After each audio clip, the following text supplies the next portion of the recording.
fog. It hides the northern Pacific coast of Canada for most of the year.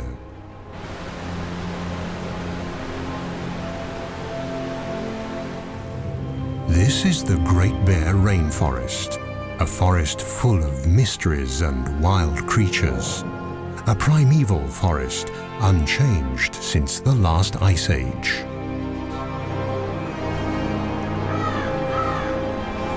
And it's one of those wild creatures, the rarest of them all, that we are looking for.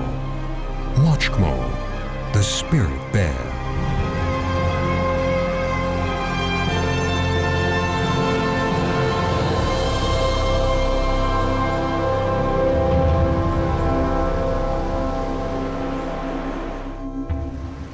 There are no roads in the Great Bear Rainforest. In fact, there are no roads anywhere along Canada's northern Pacific coast. This labyrinth of islands is best accessible by boat. These people, scientists, have to approach this rugged coastline from the water to reach the unique temperate rainforest and discover the secrets it holds.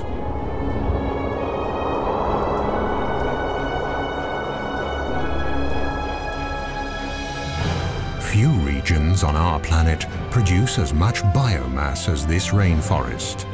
It's the world's largest and most productive temperate rainforest and thrives along the west coast of Canada, a vast 300-mile-long expanse of fjords and islands along the North Pacific.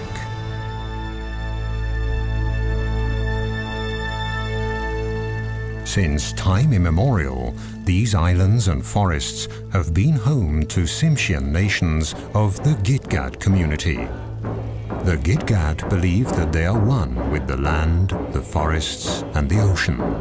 In their world, the animals are their brothers and sisters, and the time when the last ice age covered the west coast of Canada is also a part of this legend.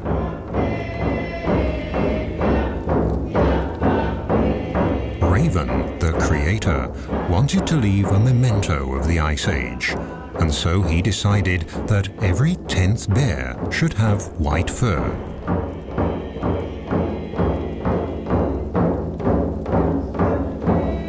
This, they say, was when the spirit bear was created, the white bear of the rainforest. To this day, these bears live deep in the forests, on the islands and along the wild rivers of the northern British Columbia coast. Only very few people have been lucky enough to catch sight of one.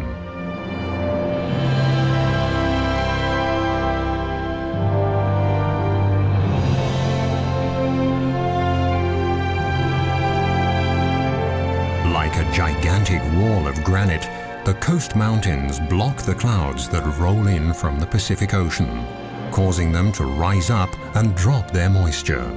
This almost incessant precipitation is the motor that drives the rainforest. A motor that never stops and never falls silent.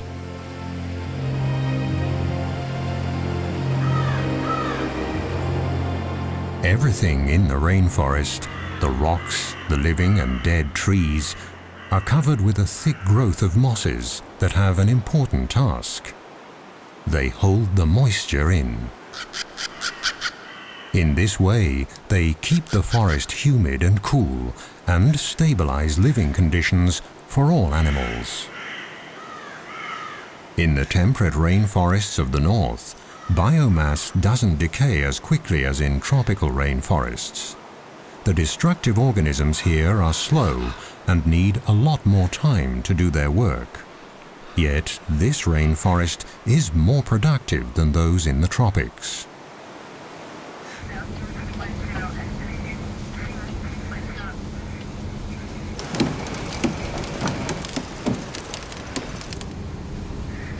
In this remote region, it isn't easy to do research or even travel at all. Very few smaller boats venture this far north along the wild, rainy coast. The only chance to find the bears is when they come down to the streams for the one big event of the year. The arrival of the salmon in late summer. For now, though, all is quiet.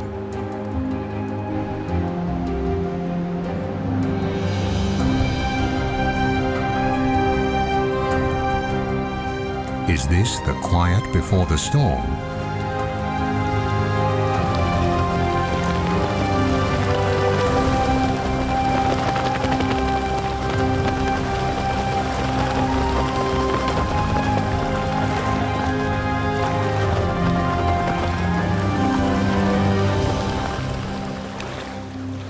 On the outer islands, the group discovers a pack of coastal wolves.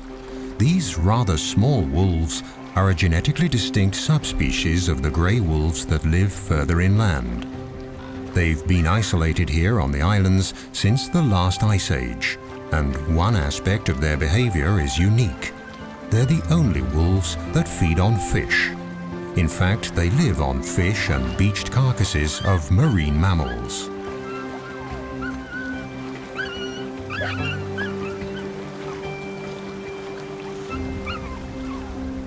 Food that also attracts other hungry visitors.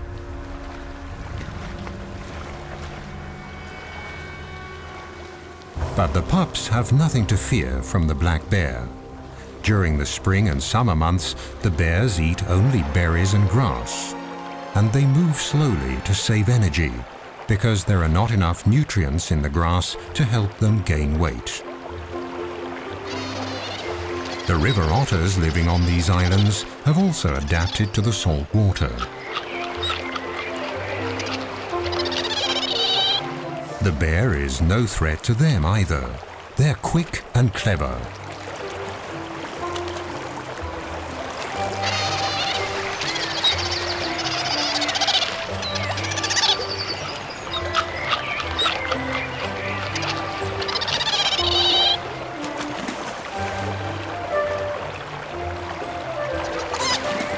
The intertidal zone is their buffet. Mussels, small crabs and fish are their favorites, and they're always inquisitive explorers.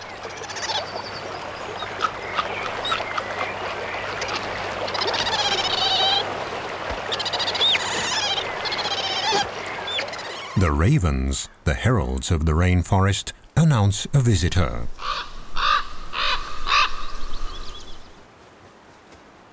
Marvin Robinson is a Tsimshian guide and a member of the Gitga'at First Nation.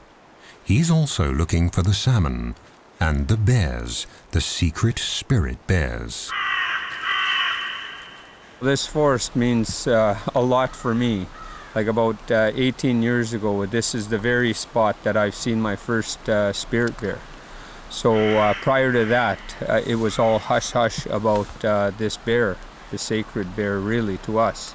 And we weren't even allowed to talk about it anytime. We were told to keep quiet. If we seen one, don't tell nobody. It was a special treat to whoever got to see one.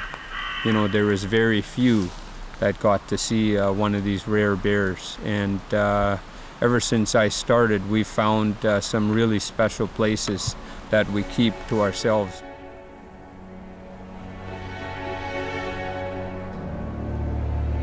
And indeed, the places here are special.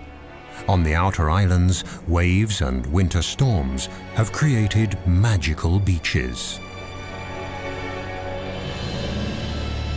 Most of the islands in the Great Bear Rainforest are rocky and precipitous. Wide estuaries and shallow coves are rare. But the steep cliffs also offer food. Here, with a little luck, a visitor could get a first glimpse of the mystic animal the experts are looking for, the famed spirit bear, one of the rarest animals on Earth.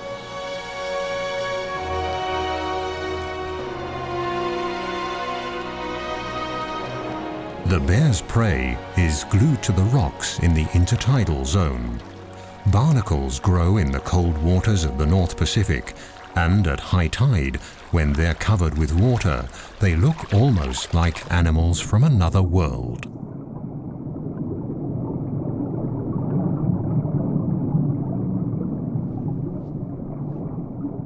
Their feathery arms filter plankton out of the water. It's hard to believe that these little creatures are related to crabs.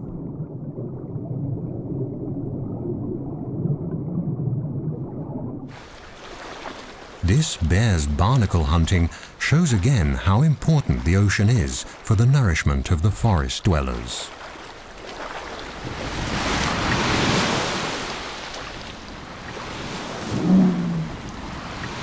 And there's enough nutrition to feed even the largest animals that roam the waters, the whales. At low tide, barnacles and mussels are exposed along the rocky shores. Their shells are closed tight. For the spirit bear, detaching them from the rocks is no problem, and the reward is a very tasty snack.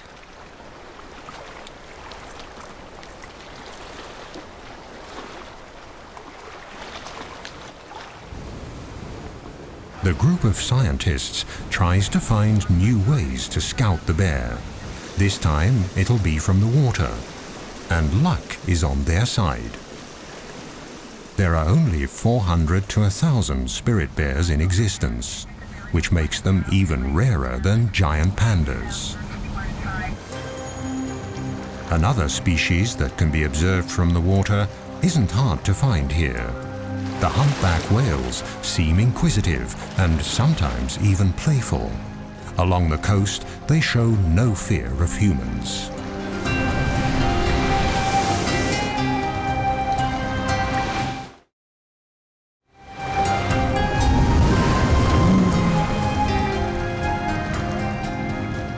The village of Hartley Bay that the group is heading for is Marvin Robinson's home.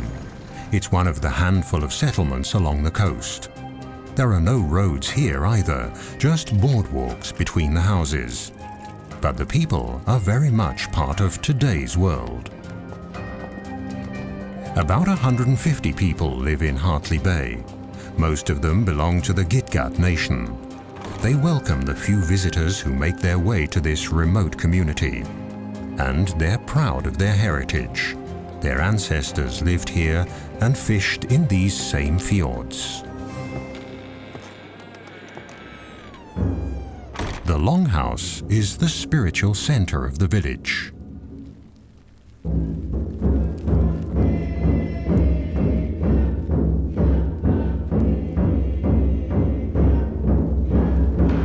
The families come here to chant and dance, and the elders recount the nation's legends. Legends that also relate to the white bears of the forest.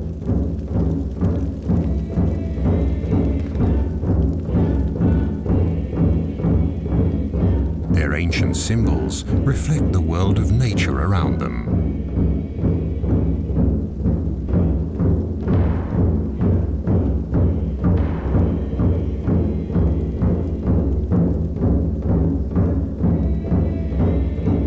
The chiefs do what they can to protect and preserve their homeland for the younger generation. They can enlist the help of the spirits.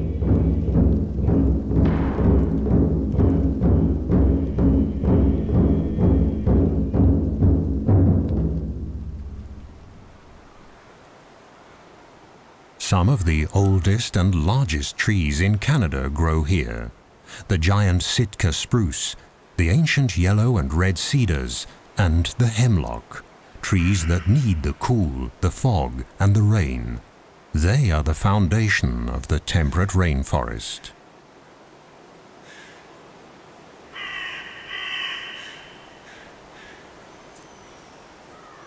In August, the sweet fragrance of ripening berries wafts through the forest.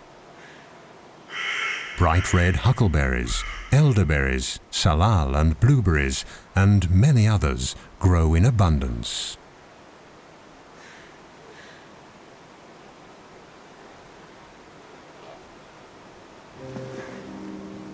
For the bears, the berries are a crucial staple to tide them over the leaner months of the summer before the salmon arrive.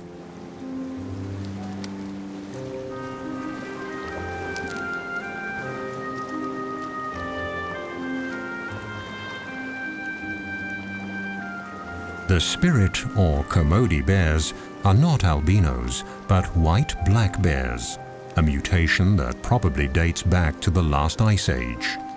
And between the rocks and the trees, white is a good camouflage. The bear's sweet tooth also helps the bushes to spread. They pass up to 400,000 seeds per day in their droppings. Thus, the plants colonize new territory.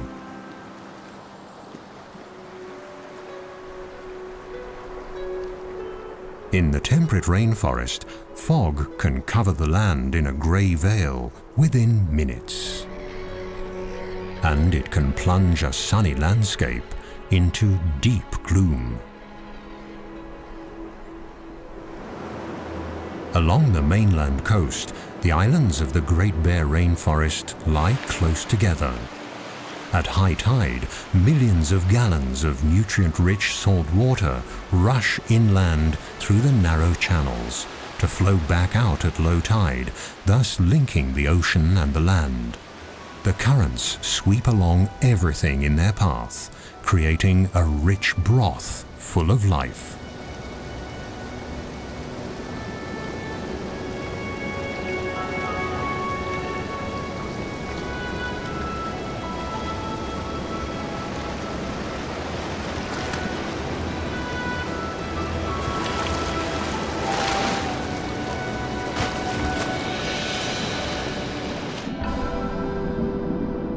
In August, huge schools of young fish migrate into the waters between the islands. Close behind the fish are the humpback whales. They throw nets of air bubbles to trap their prey.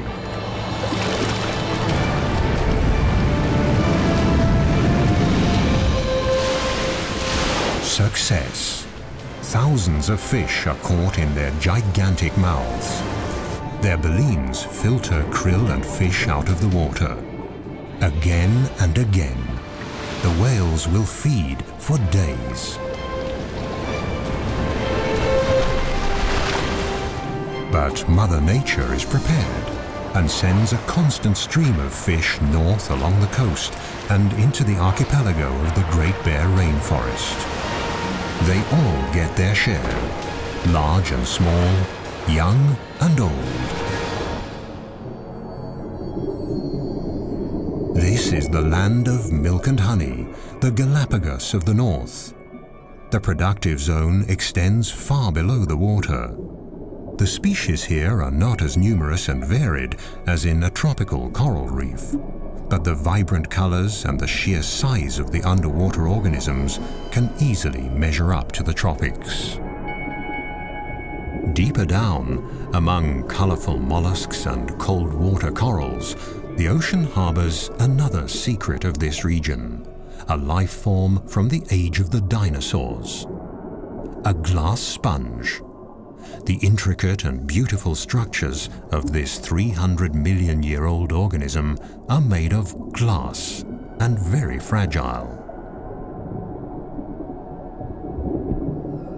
The rivers and streams of the Great Bear Rainforest wash sediment into the ocean constantly, and the nutrients slowly sink down and feed the coral. Its red branches that can thrive in this 6-degree cold water are the perfect hideout for small crabs and fish.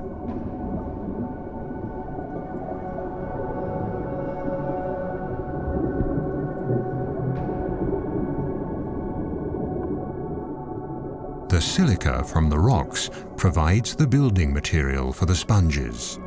With a little help in the form of sand and water, they can make glass.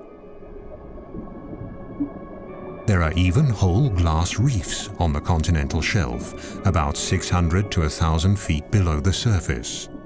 Glass sponges grow in many locations around the world, but only along the west coast of Canada do these ancient organisms build complete reefs, powered by nutrients and runoff from the rainforest. High above the reefs, a female humpback is playing with her calf. Thanks to the rich feeding grounds, the little one is growing fast. In a few months, when they leave the cold waters and head south, they'll need all their strength.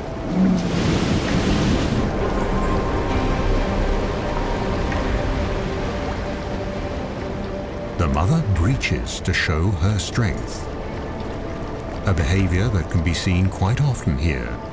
Nevertheless, it's a spectacular show.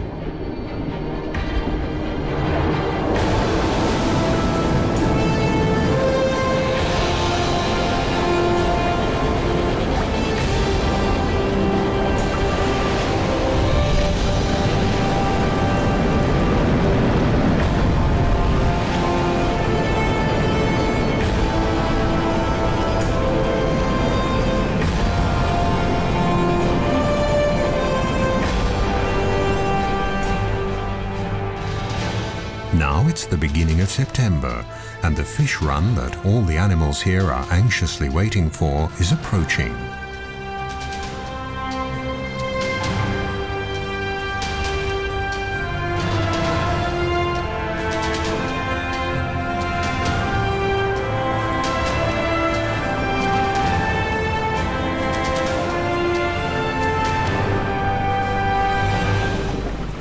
The group steers the boat west to the edge of the open ocean, where a colony of sea lions await the fish on windswept islands at a safe distance from bears and other predators.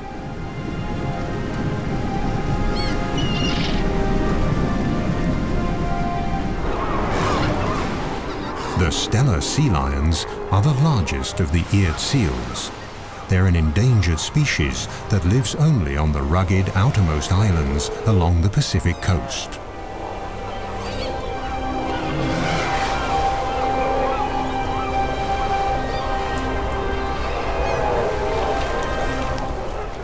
The strong, territorial males can grow to a length of more than 10 feet and weigh up to 2,500 pounds. Each of them has a dozen or more of the much smaller females in its part of the colony.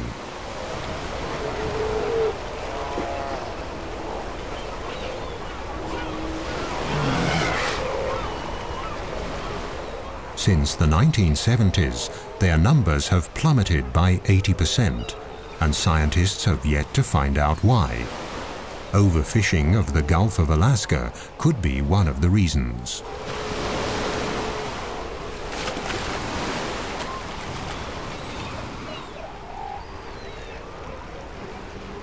The weather turns. The first heavy rain of approaching autumn triggers the epic fish run. After 2 years in the ocean, the salmon are now returning to their birth streams.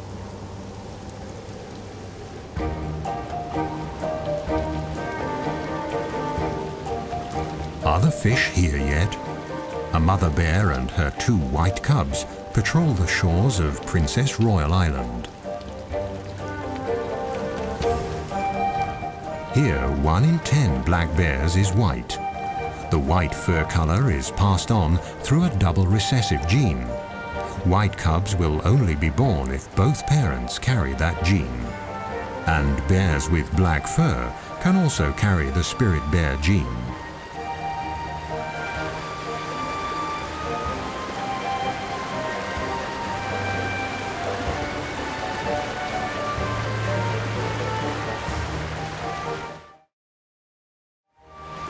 Eagles and river otters are the first to discover the approaching salmon run, which they are awaiting impatiently at the mouth of the river.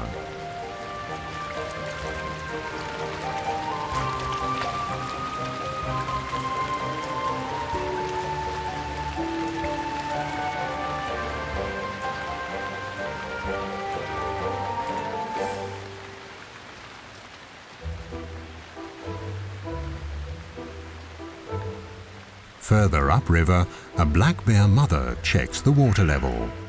It's still too low for the salmon to come. This little bear will see the salmon run for the first time in his life.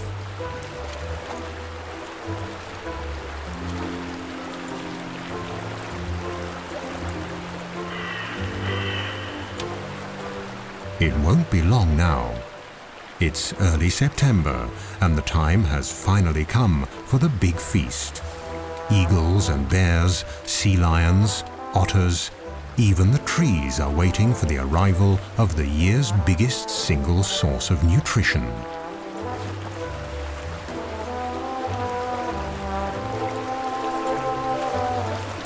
And the big feast will also complete the yearly cycle. Shortly afterwards, the bears will start looking for winter dens.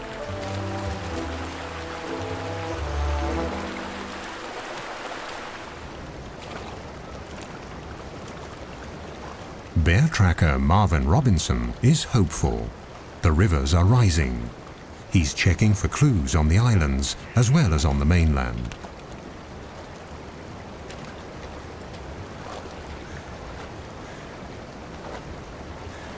Across the channel from Princess Royal Island, a grizzly mother and her 2-year-old are also checking the waters. Grizzly bears live only on the mainland, leaving the islands to the black bears.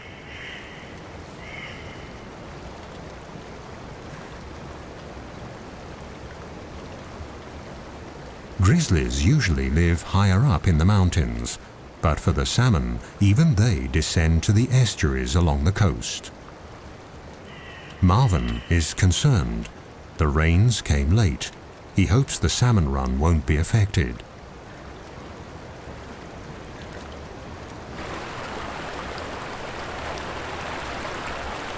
Now at last, the water levels are rising.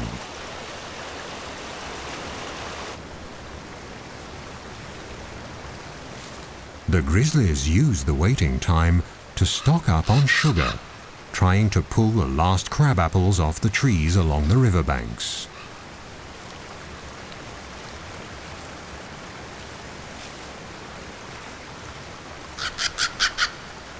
For the mother bear and her young, this will be their last winter together.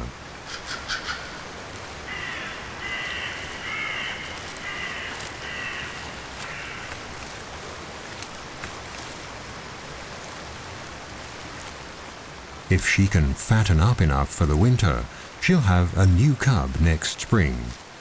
But if the salmon run isn't good enough, she'll reabsorb the already incubated egg in her womb during hibernation. Still no salmon, but now the autumn rains have really picked up. This region gets an incredible 4,500 millimeters of precipitation per year. That's 4 times the rainfall of a wet city like Vancouver, further south along the coast.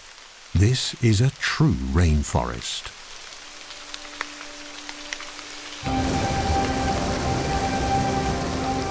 The spectacular waterfalls along the coast are finally running at full capacity.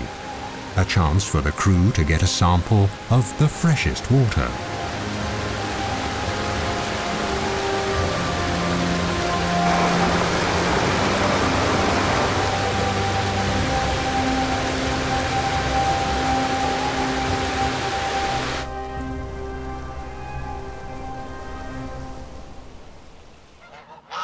Autumn has arrived, and the first geese are migrating.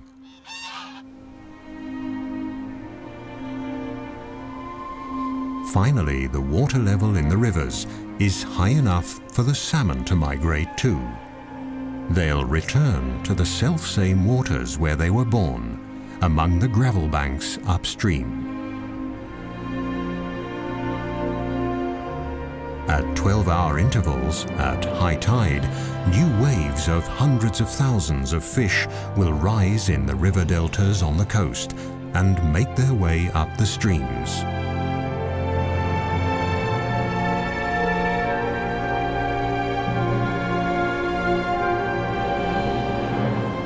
The clear waters of the wild streams along the northern coast of British Columbia are the habitat the salmon need to reproduce. In this fish run, humpback and silver salmon are returning, swimming up the rivers until they taste their birth waters.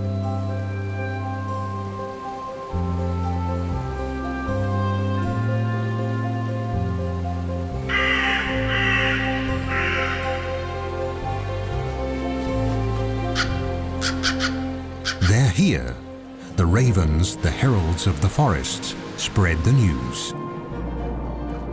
It takes stamina and blind determination for the fish to get to where they have to go. It's now or never.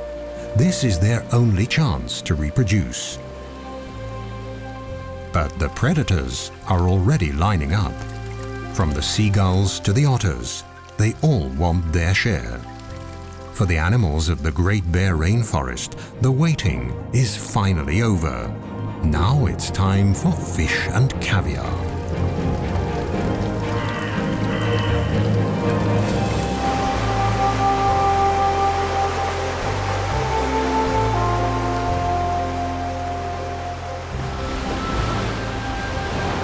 The fish that don't make it are swept away by the raging current, ending up on the rocks and in the kelp of the intertidal zone, right at the feet of the waiting bald eagle.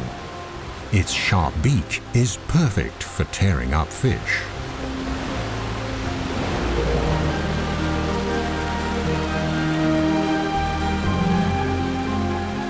The gulls will get their fair share, but here on the Rain Coast, the bald eagle is the true king of the skies. On the verge of extinction only a few decades ago, these magnificent birds have made an amazing comeback.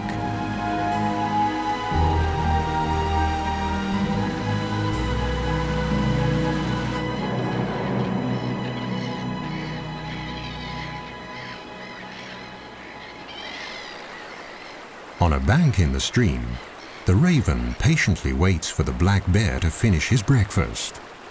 Without the bear, he wouldn't be able to get to the food. The skin of the fish is simply too thick.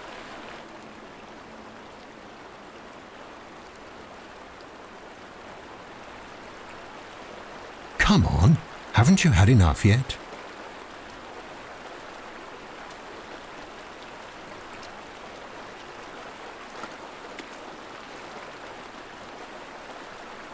One salmon that never fulfilled his reproductive destiny. He died on the home straight. The coastal wolves are also joining in the feast. The estuaries are now full of fish.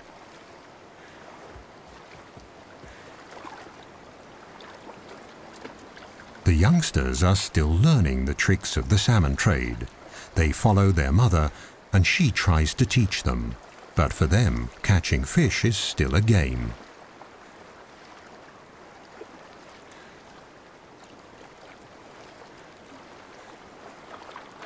In the shallow tide pools, it's easy to see and grab the salmon, which are tired, in fact almost exhausted from their long journey.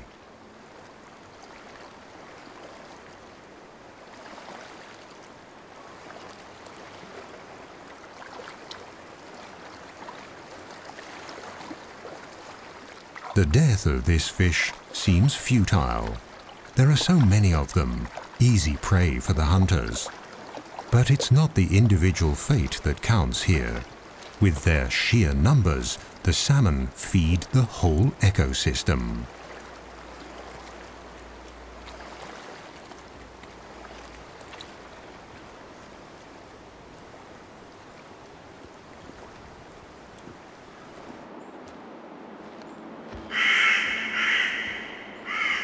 Further back in the forest, Marvin often finds leftovers.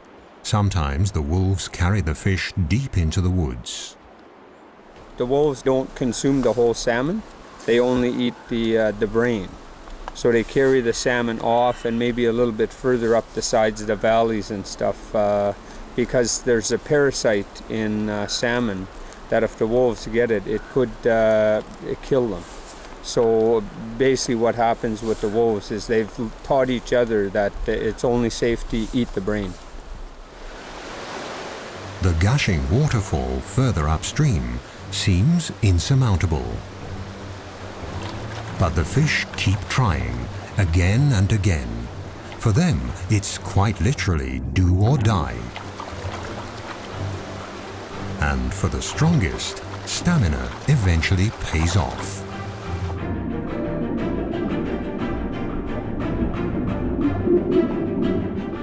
salmon was born here 3 years ago.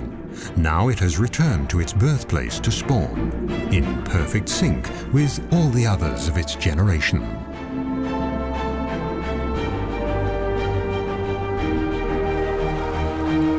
In the first few months after hatching, the fry will stay in their birth streams. Then, during the following summer, they'll drift downriver towards the sea, where they'll feed and mature. They'll stay in the Pacific Ocean for 2 years. Then they'll return to the Great Bear Rainforest to spawn and die.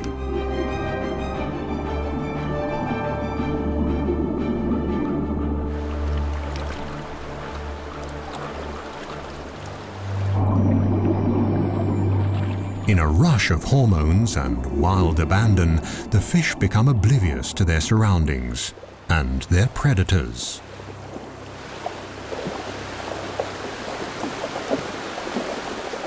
But even now, on their deathbeds, the males fight each other, hooking their deformed jaws together, expending their last ounce of energy for a better position to pass on their genes.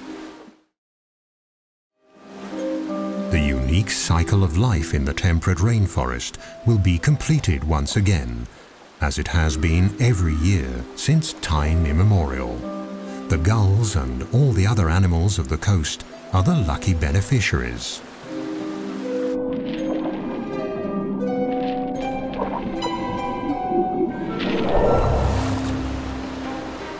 Foraging has become an easy task for the bear as well. The fish are in a daze, without much perception of their surroundings. They'll only react when the paw almost touches them, and jump is not an option anyway.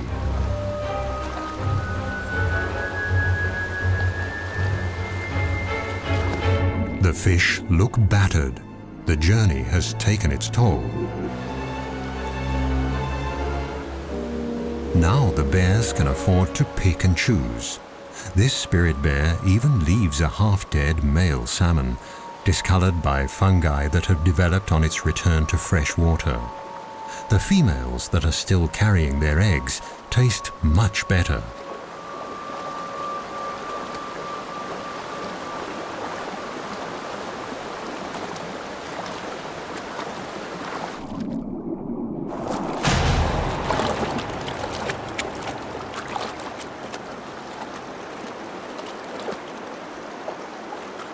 During the 10 days of this salmon run, every bear and every wolf will each carry about 1,600 fish off into the woods.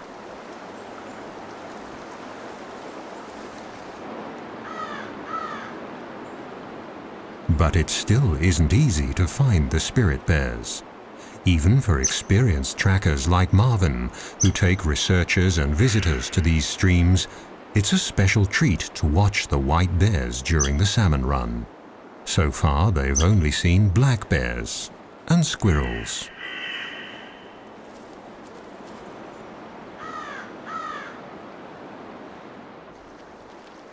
But they can watch various other animals and their behavior during the run. A black mother and her cubs feeding, for example.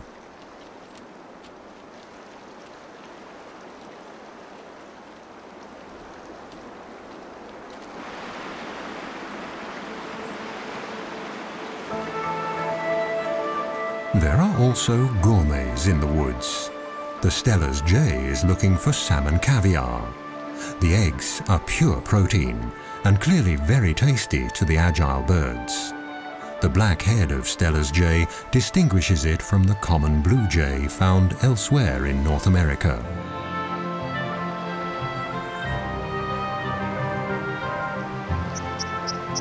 The dipper loves the fish eggs as well. Its plumage repels water, so it can actually dive for the treats and swim underwater. Now all the animals of the rainforest seem to be gathering along the salmon streams. But the smaller ones need skill and good eyes as well, and a measure of luck.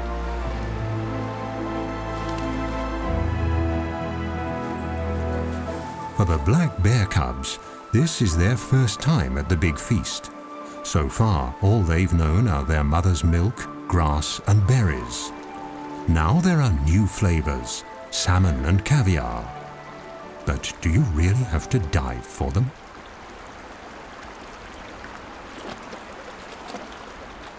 Let's see how to get to the fish. In the crystal clear water, they're easy to see, and they seem tired enough, so they should be easy prey.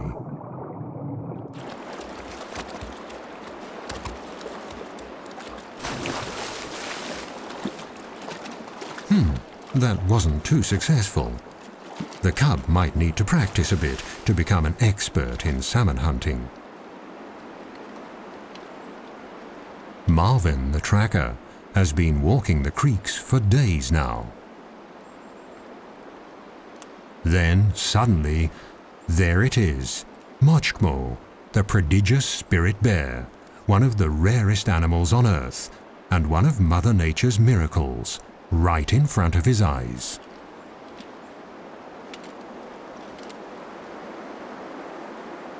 According to a scientific study, their white fur could give the Kermode bears a slight advantage in catching fish.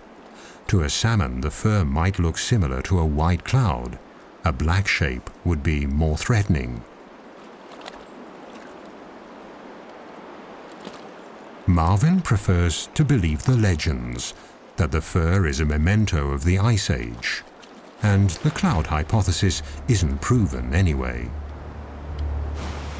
In lean years, the white fur might make a difference, but at the peak of a good salmon run, no bear, whatever its color, has any difficulty catching fish. The bears almost work themselves into a feeding frenzy. During the rest of the year, the white and black Kermode bears rarely mingle, but now they all converge at the prime spots on the streams.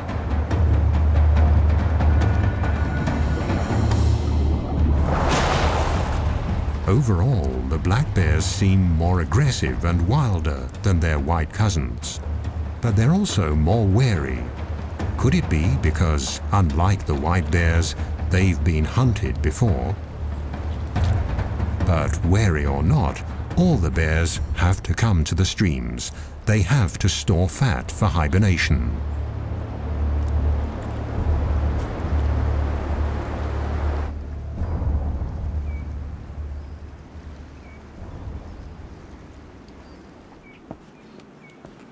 For centuries, the abundant salmon have also been a main staple food for the local First Nations in the Great Bear Rainforest. Elders like Helen Clifton in Hartley Bay keep the traditions alive and the ancient knowledge about preserving the fish, how to dry and smoke them for the winter. You could have a look at this one, see if it's good enough. No, you can see the skin isn't brown enough yet, so it needs some more smoke. These are what we call strips, but these are the bellies. So this is a mixture of coho and sockeye and spring salmon. Then we have the alder. The alder burns slow, and it's what smokes. That seasoned alder wood, it produces the smoke that smokes the salmon. So we use that alder for all our smoking in our smokehouses. The ocean has provided well for us. A deep gratitude and reverence for the ocean and the forests around them is ever present in the talk of the elders. Now Helen is passing on her knowledge to Marvin, her son-in-law, teaching him how to smoke the fish.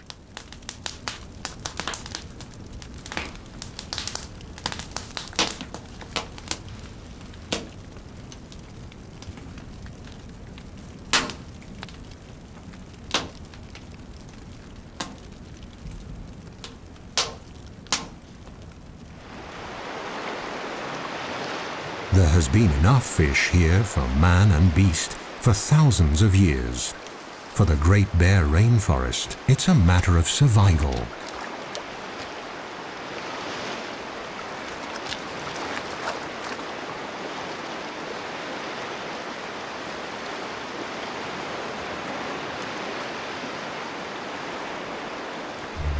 Let's hope for these young bears at their first salmon run that the future will hold the same life for them as the present.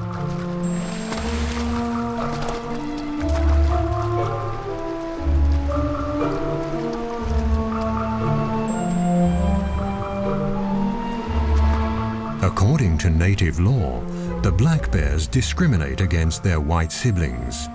When they meet, it's usually the white bear that backs off, even if it's larger.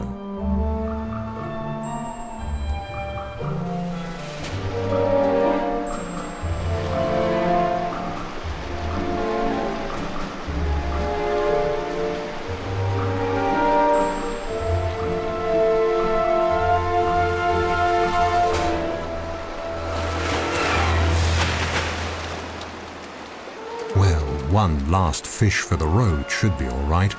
There are so many of them. But the envious competitor is watching, and so the spirit bear withdraws.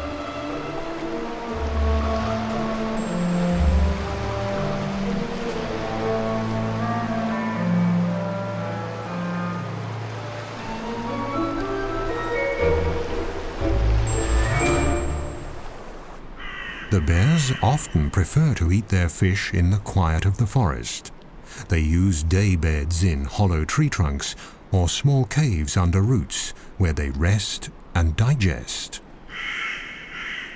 Maggots, bugs, and many microorganisms help the process of decay and decomposition. Mosses can macerate the organic nitrogen and make it available to the trees. The salmon are actually feeding the rainforest.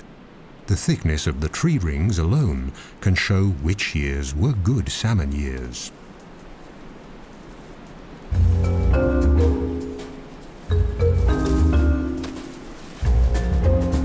Just a few weeks later, autumn sets in. The salmon run is over, but the forest and its animals have gathered crucial reserves and strength for the winter. Now it's time for some of the smaller ones to stash away seeds and other winter provisions.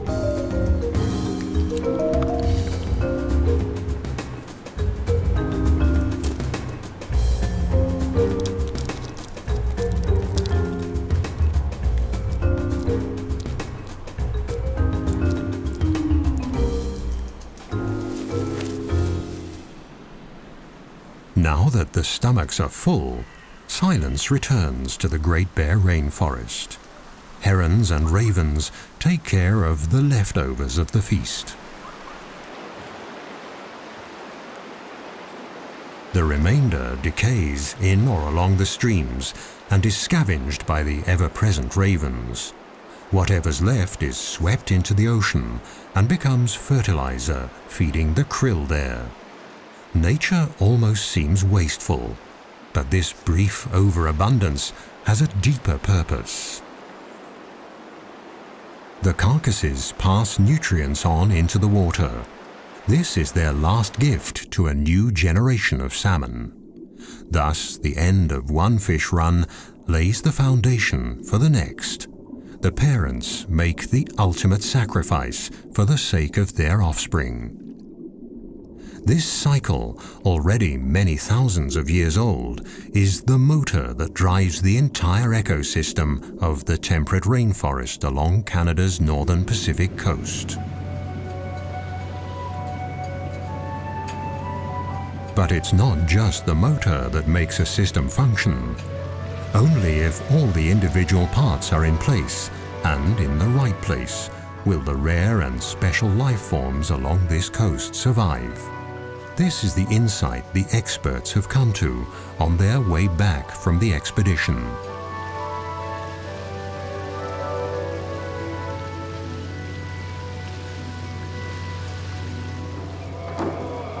It's a lesson the people of the rainforest learned a long time ago. Their songs and icons tell of all the creatures of the forest and the ocean.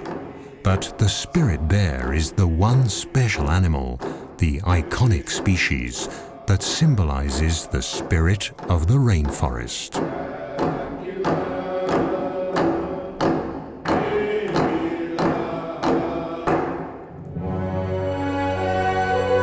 The freshwater streams and the mountains, the forest and the ocean, the winds, the plants and the animals, they all had to play their parts just right so that this temperate rainforest of Canada's northern Pacific coast could develop over thousands of years. It's a system that needs to stay intact, because only then will Mochgmo, the spirit bear, have a home for the future.